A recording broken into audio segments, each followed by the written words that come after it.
masabaw ang ating.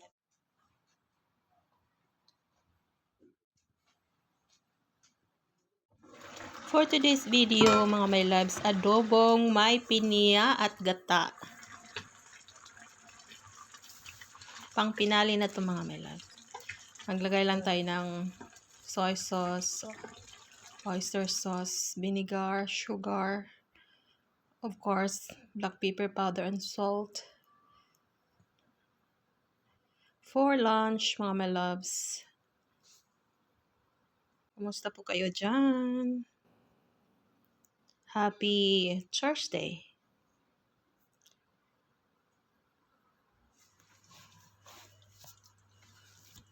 So, nilagyan ko ng maraming mga potatoes kasi para hindi kami kumain ng rice. Yan, ubos namin. Thank you for watching.